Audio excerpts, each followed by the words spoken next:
I have explained you that structure of nephron. So once again, I'm going to take this topic, and good morning to all of the students who are present here. So children, I'm going to tell you here about the structure of the nephron. So before I'm going to tell you this nephron, you always remember that what are these nephrons. So these nephrons are actually the structural and functional unit of kidney. Okay, but so I have also explained you the enlarged view of the kidney, where you see that when we see the internal structure of the kidney, okay, see this diagram. When we see the internal structure of the kidney, then you find that the inside of the kidney, it is divided into two portions. Okay, so each kidney, it is enclosed inside a double layer wall that is visible to you in the diagram. This is the double layer wall and it is known as capsule. And next to the capsule, this space, okay, but the space which is next to the capsule, it is known as the renal cortex. Renal word is always used for kidney. And what you see in the central portion of the kidney, you see that there is a conical funnel-like structure. See where the cursor is moving. This is the conical funnel-like structure, and it is known as a renal pelvis. And this renal pelvis have so many branches, और उसको मैंने name दिया था, it is known as calyces. So each calyces, it bears a broad compartment provided with brush bordered cells. So each of these compartment is known as medullary pyramid. Okay, student, to see in this diagram how many medullary pyramids are there. 1, 2, 3, 4, 5, 6, and 7 medullary pyramids. And there is a space that is also present between these medullary pyramids.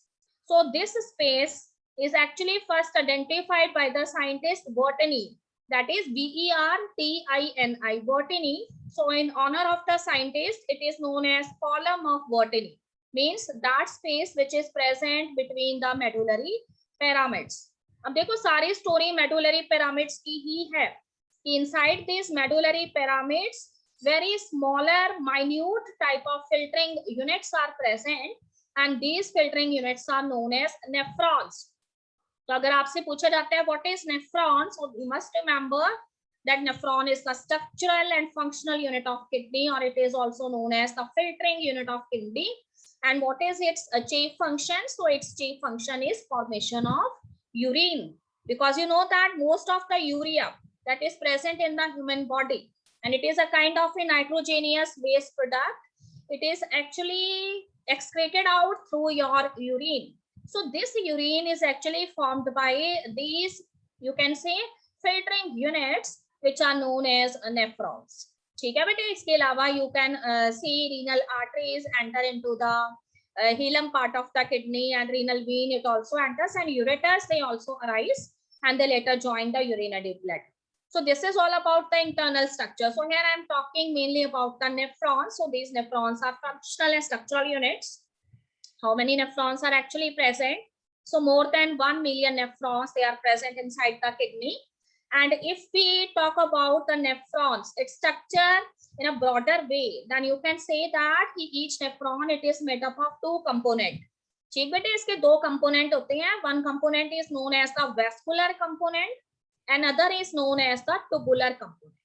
ठीक है, एक component जो है उसका vascular component है, एक उसका टुबुलर component है. देखो नेम से ही पता लग रहा है. वेस्कुलर कंपोनेंट वो है जिसमें क्या होनी है, आर्टरीज जो है वो एंटर होनी है, and these arteries they generally carried such type of blood which is rich in nitrogenous waste product. So this blood is actually carried by a bigger artery, and later on it divides into so many arterioles, and these arterioles they further divided into so many branches of capillaries. So I want to say that a cluster of capillaries, it enters into a cup shaped structure of nephron which is known as the Bowman's capsule, and this cluster of capillaries is known as a glomerular filtrate. ठीक है, फिर से सुनेंगे. मैं आपको ये कह रही हूँ कि वेस्कुलर कंपोनेंट जो है उसके अंदर ब्लड वेसल्स आती हैं, और यहाँ पे बिगर आर्टरी होती है, और ये बिगर आर्टरी जो है वो ऐसा ब्लड लेके आती है जो कि नाइट्रोजेनियस वेस्ट प्रोडक्ट में रिच होता है. जैसे ही ये किडनी के नेफ्रॉन वाले पार्ट में एंटर करती है, तो ये एफरेंट एट्रियोल में डिवाइड हो जाती है, जो कि एक स्मॉलर आर्टरी होती है, और उस स्मॉलर आर्टरी की भी कई सारी ब्रांचेस बन जाती हैं। ओके बेटे, और ये जो क्लस्टर ऑफ ब्रांचेस बनी है जो कि कैपिलरीज की हैं, इनको हमने क्या बोला है, ग्लोमेरुलर फिल्ट्रेट बोला है। और जिस कप लाइक स्ट्रक्चर के अंदर ये एंटर होती है नेफ्रॉन के, उसको हमने क्या बोला है, बोमेन्स कैप्सूल बोला है। तो हमेशा याद रखिए कि वेस्कुलर कंपोनेंट जो है वो उसमें ब्लड वेसल्स और ग्लोमेरुलर फिल्ट्रेट आता है। और ग्लोमेरुलर फिल्ट्रेट एक्चुअली क्या है, क्लस्टर ऑफ कैपिलरीज है जिसमें नाइट्रोजेनियस वेस्ट प्रोडक्ट्स हैं ब्लड के अंदर जिनका की फिल्ट्रेशन होना है। ओके बेटे, अब वो कहते हैं कि इसके अलावा सेकंड कंपोनेंट जो है that is known as the tubular component. तो आपको बताया कि first part of the nephron, see this diagram, यहाँ पे देखिए आपको नेफ्रॉन नजर आ रहा है, तो ये कप लाइक स्ट्रक्चर है उसका, ठीक है, जिसके अंदर ये रेड कलर में आपको दिखाया गया है। तो ये एफरेंट एट्रियोल एंटर हो रही है एक तरफ से, और दूसरी तरफ से इफरेंट एट्रियोल बाहर जा रही है। ओके बेटे, तो ये जो कप लाइक स्ट्रक्चर है ना, this is known as the Bowman's capsule. अब इसको थोड़ा सा आगे बढ़ेंगे, इसी स्ट्रक्चर को देखिए यहाँ पर, this is the cup like structure known as Bowman's capsule. और आगे जाके वो कहते हैं कि थोड़ा सा ये कैसा होता है, कॉन्वोलेटेड होता है, फोल्डेड होता है। ठीक बेटे, तो यहाँ पे देखिए ये हाईली फोल्डेड आपको नजर आ रहा है। तो ये हाईली फोल्डेड पार्ट जो वोमेन कैप्सूल से आगे प्रोसीड करता है, this is known as proximal convoluted tubule. Short में हम इसको बोलेंगे पीसीटी। ओके, उसके बाद देखिए ये जो पीसीटी या पेरोक्सिमल कॉन्वोलेटेड ट्यूब्यूल है, यहाँ तक ये हाईली फोल्डेड है। उसके बाद it later converts into a hairpin like structure. So yesterday I have already told you it is somewhat similar to that hairpin which generally used by women. ठीक है, तो that's why this hairpin like structure it was first identified by the scientist Hanley. So that's why in honor of the scientist it is known as Hanley's loop. तो इस hairpin like structure को ध्यान से देखिए, जिसको कि मैंने Hanley's loop बोला है। Hanley's loop का वो portion that is directed in downward direction, it is known as descending limb of the Hanley's loop, and that portion of the Hanley's loop will proceed in upward direction, that is known as ascending limb of the Hanley's loop. तो हमेशा याद रखिए कि Hanley's loop के दो limbs हैं, descending limb जो नीचे की तरफ ग्रो कर रहा है एंड ascending limb जो ऊपर की तरफ ग्रो कर रहा है। ओके बेटे, तो जहां पे Hanley's loop जो है वो कंप्लीट हो रहा है ना, तो फिर से एक हाईली फोल्डेड स्ट्रक्चर जो है उसमें कन्वर्ट हो जाता है, and that highly folded structure it is actually known as the distal convoluted tubule, या शॉर्ट में हम इसको कहेंगे DCT। ठीक है बेटे, पहले बोमेन कैप्सूल के बाद जो हाईली फोल्डेड स्ट्रक्चर था उसको मैंने PCT बोला था, फिर Hanley's loop आ गया, and it has two limbs thin, that is descending limb and ascending limb of Hanley's loop. Now it later converts into a highly folded structure again, and it is known as distal convoluted tubule. And the distal convoluted tubule it finally opens into broader structures which are known as collecting duct. तो बस इतने से component है nephron के। तो आपको जब भी पूछा जाता है आपने बोलना है कि नेफ्रॉन जो है उसके अंदर सबसे पहले बोमेन कैप्सूल आता है which is a cup-like structure, then it later continues into highly folded structure known as proximal convoluted tubule or PCT.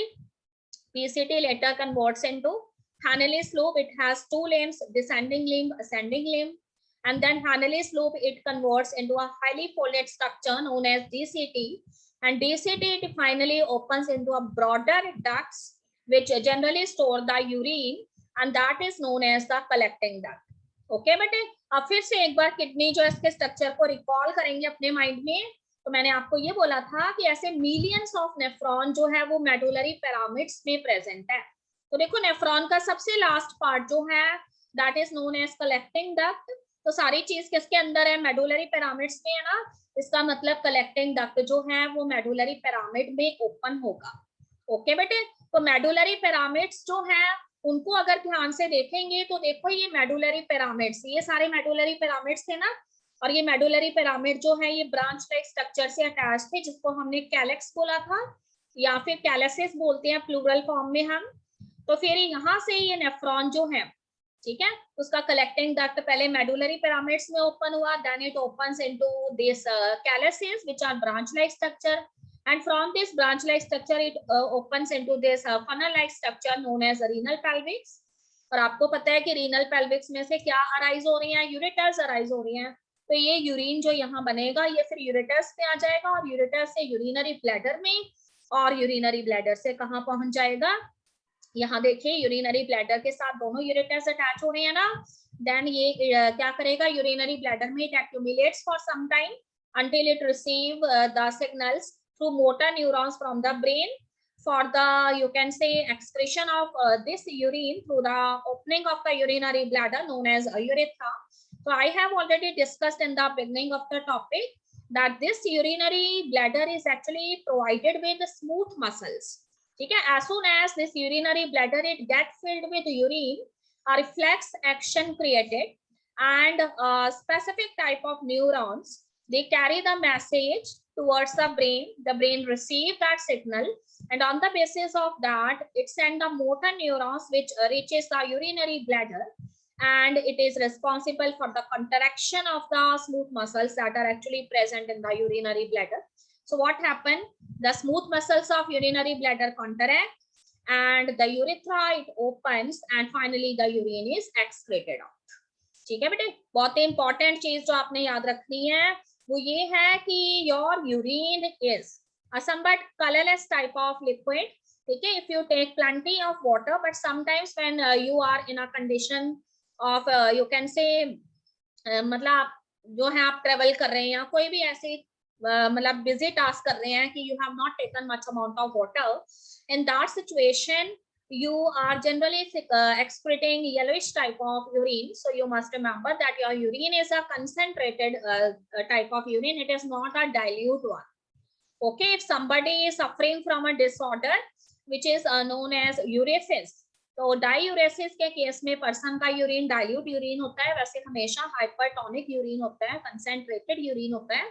Okay बेटे, तो ऐसा क्यों होता है कि आप जो है आपकी जो किडनी है उसके नेफ्रॉन में, ठीक है, लगभग 180 लीटर फिल्ट्रेट एवरी डे आता है फिल्ट्रेशन के लिए, और जो आप यूरिन एक्सक्रीट आउट करते हो ना दैट इज ओनली 1 लीटर या 1.5 litre.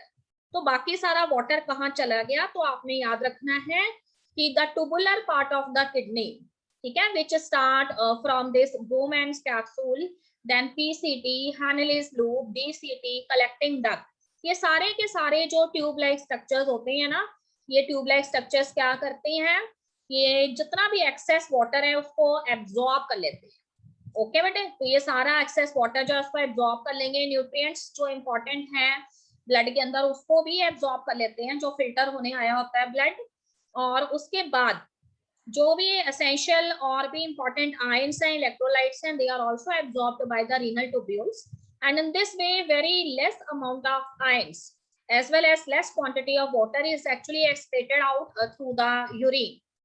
Okay bete, so in this way your urine is always a concentrated type of urine, and you always every day you release only 1.5 liter of urine, though 180 liter of filtrate is going to enter into the cup-like structure Bowman's capsule through the glomerular filtrate.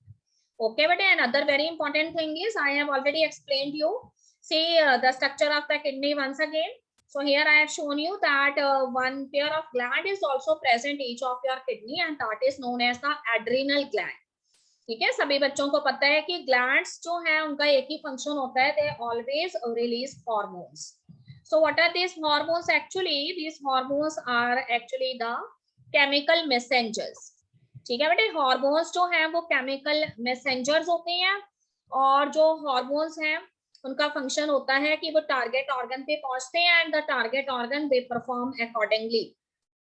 Okay students, so here what is the important thing I want to tell you, that these adrenal glands they actually release one hormone, and that hormone is known as adrenaline. ठीक है, listen to me carefully. The hormone released by the adrenal gland is adrenaline, and ये hormone क्या करता है कि when the glomerular filtrate it actually enters into your nephrons, तो ये glomerular filtrate जो है, ठीक है, अगर आपने लेसर क्वांटिटी में वाटर लिया हुआ है या फिर ग्लोमेरुलर फिल्ट्रेट आपकी जो किडनी के पास पहुंचना चाहिए था, कितना पहुंचना चाहिए था, 180 लीटर के आसपास पहुंचना चाहिए था, but because of certain disorders the amount of glomerular filtrate, if it decreases, then that situation this hormone it release from the adrenal gland and the name of the hormone is adrenaline.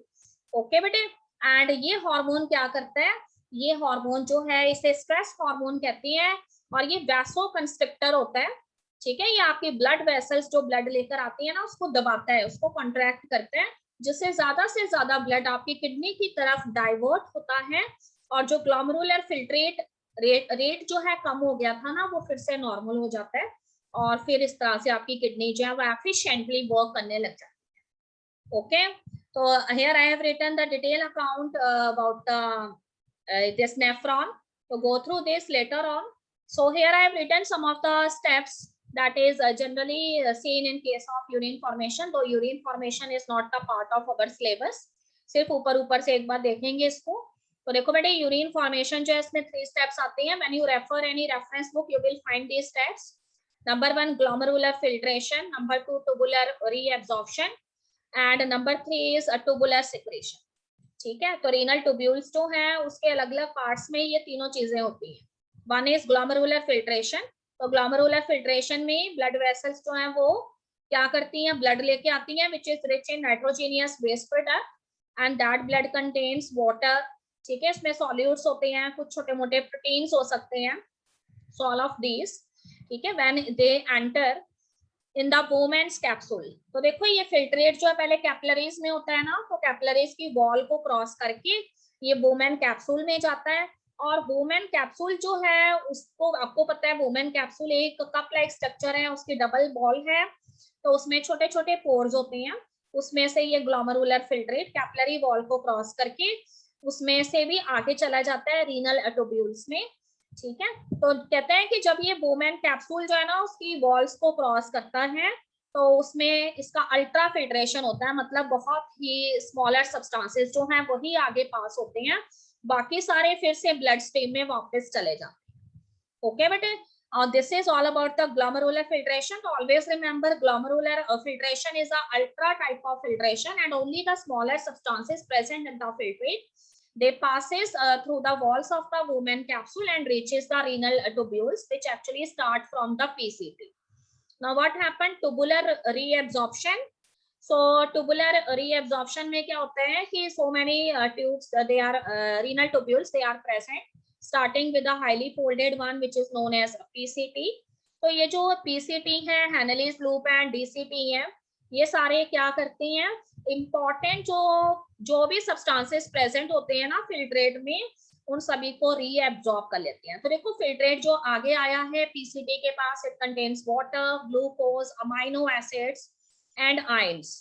तो इसमें से वो कहते हैं कि जो भी important substances हैं जैसे ग्लूकोज है, अमाइनो एसिड है, एक्सेस वाटर है और आयंस है, उनको फिर से ये सारे रीएब्जॉर्ब कर लेंगे, ठीक है। और बहुत ही लेसर क्वांटिटी में वाटर और आयंस जो है वो यूरिन में जाएंगे, बाकी सारी चीजें रीनल ट्यूब्यूल्स फिर रीएब्जॉर्ब कर लेती हैं। तो one of the very important function of your kidneys is it is involved in tubular reabsorption that most of the essential nutrients and water it get reabsorbed. Another is tubular secretion. तो देखो आपकी जो renal tubules है kidney की वो सिर्फ reabsorption नहीं करती हैं, सिक्रीशन भी करती हैं। ओके बेटे, तो सिक्रीशन में these renal tubules what they actually do, so these renal tubules they not only involved in the process of reabsorption, they also secrete certain important substances that maintains the ionic balance of your blood.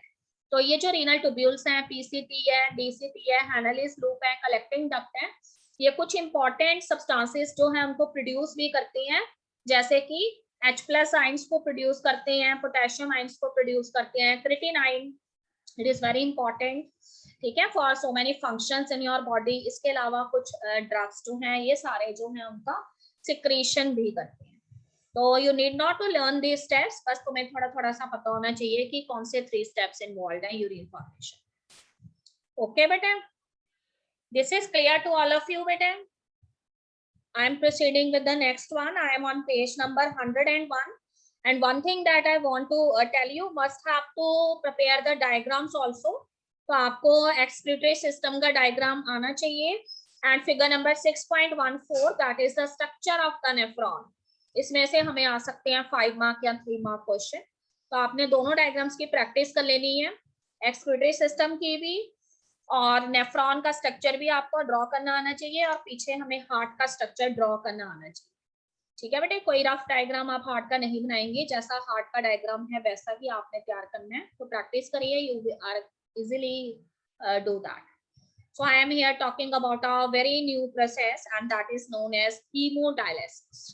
Or another thing is, it is also called as artificial kidney.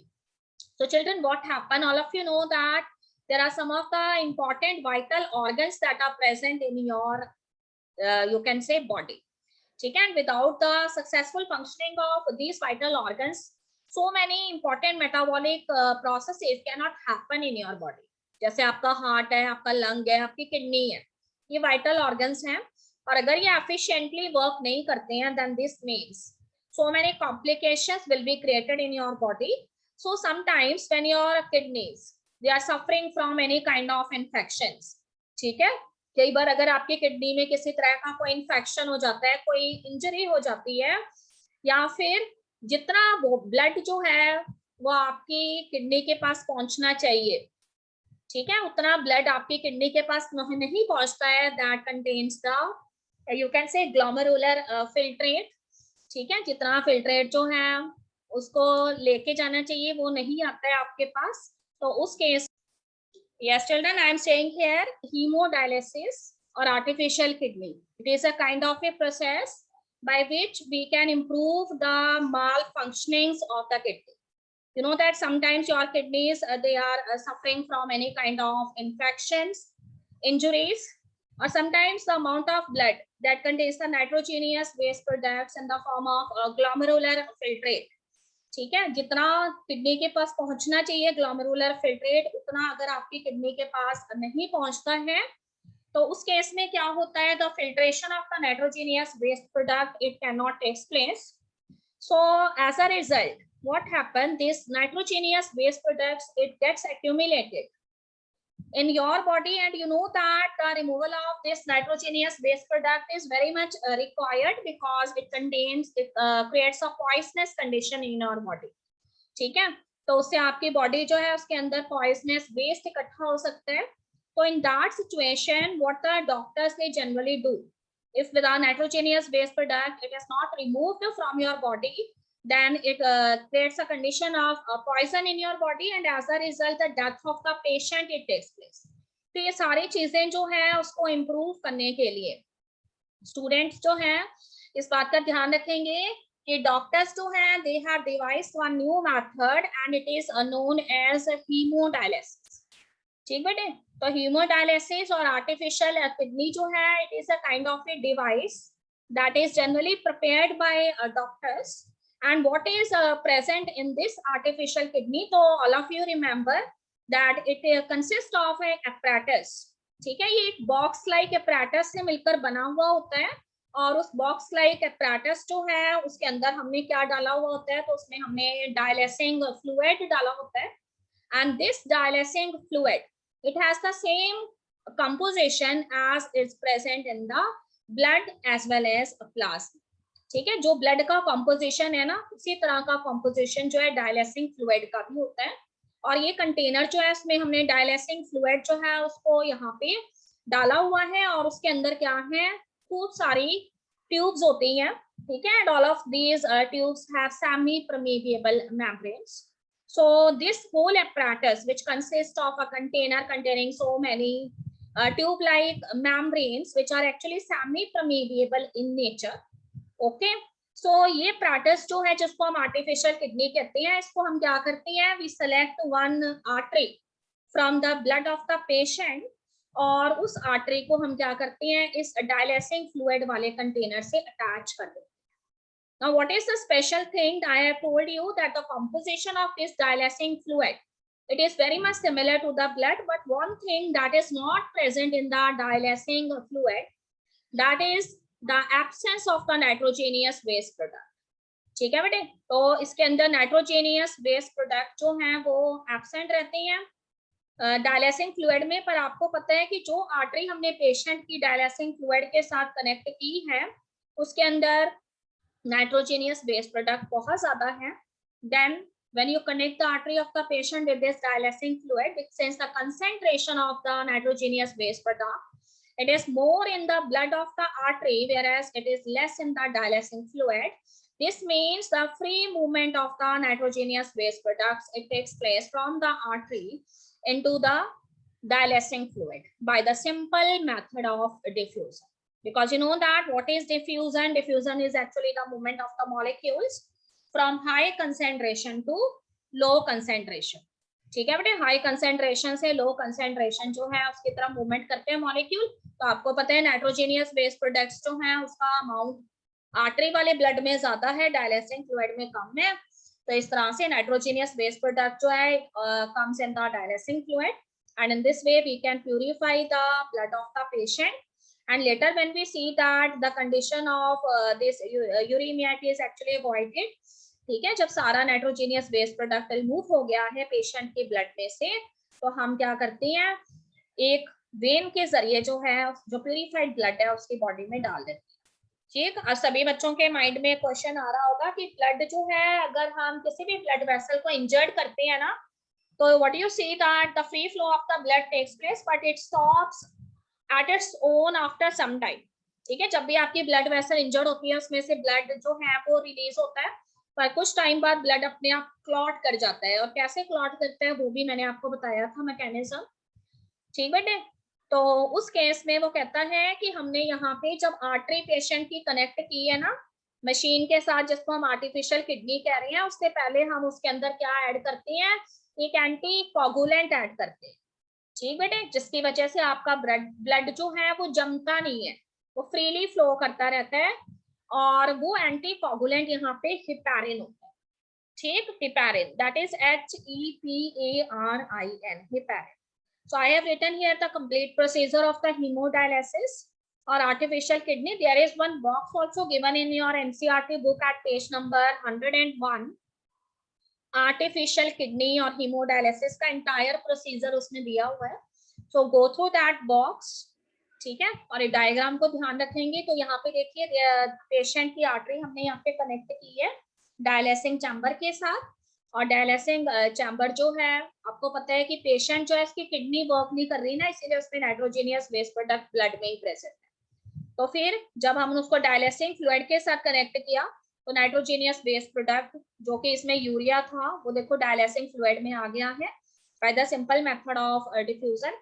और उसके बाद वो कहते हैं कि जब purify हो गया ब्लड तो फिर से हम क्या करते हैं, उसको वापस से पेशेंट के अंदर डाल देते हैं. पहले हमने उसमें एंटी कोगुलेंट जो है वो ऐड किया था. जब हम पेशेंट की बॉडी में ब्लड डाल देंगे तो एंटी कोगुलेंट जो है उसको रिमूव कर देंगे. Okay student, now I am on page number 112. ठीक है, there is a very small topic that is given there. So that is excretion in plants. ठीक है, बुक पे पेज नंबर 112 पे आ जाएंगे सभी student, excretion in plants. So here we have discussed about the process of excretion in case of human beings, but you know that plants they also come under living organisms. So these plants they also excrete out certain substances which are actually the waste products of their metabolic reactions. Okay बेटे, तो उसके अंदर वो कहते हैं कि सबसे पहले अगर हम प्लांट्स की बात करें तो says these plants they are autotrophic in nature. क्योंकि प्लांट्स जो हैं वो ऑटोट्रॉफ्स होते हैं. They always prepare their own food by the process of photosynthesis. Okay, तो उसके बाद फोटोसिंथेसिस जो है उसमें CO2 gas is used along with water in the presence of chlorophyll and sunlight. What is formed, carbohydrates are formed and oxygen gas is actually produced. So this oxygen gas it is actually the end product of the metabolic reaction photosynthesis and it is considered as a waste for the plants. तो plants जो है इस oxygen gas को क्या करना चाहते हैं, remove करना चाहते हैं. एंड यू नो दैट सभी स्टूडेंट्स को पता है कि ऑक्सीजन गैस जो है उसको प्लांट्स कैसे रिमूव करेंगे. तो there are special type of pores which are present in the upper and lower epidermis of the leaf of the plant and they are known as the स्टोमेटस.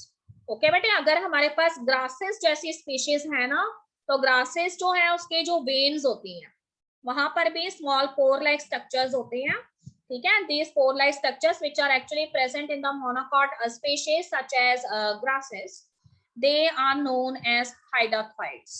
They are known as hydrophytes. Spelling is Hydaphodes. Hydrophytes. And stomata जो leaves में present है उससे oxygen gas जो है उसको release करते हैं. Okay बेटे. अनदर जो चीज है उसमें उसने आपको बताया हुआ है कि sometimes the plants they also have to remove excess amount of water from their body. ठीक है. प्लांट्स की बॉडी में एक्सेस वाटर प्रेजेंट है तो उन्होंने उसको रिमूव करना है. तो you know that they remove this excess water by a process known as transpiration. ठीक है. इसके अलावा प्लांट्स में डेड सेल्स प्रेजेंट होते हैं और वो डेड सेल्स जो हैं वो वेस्ट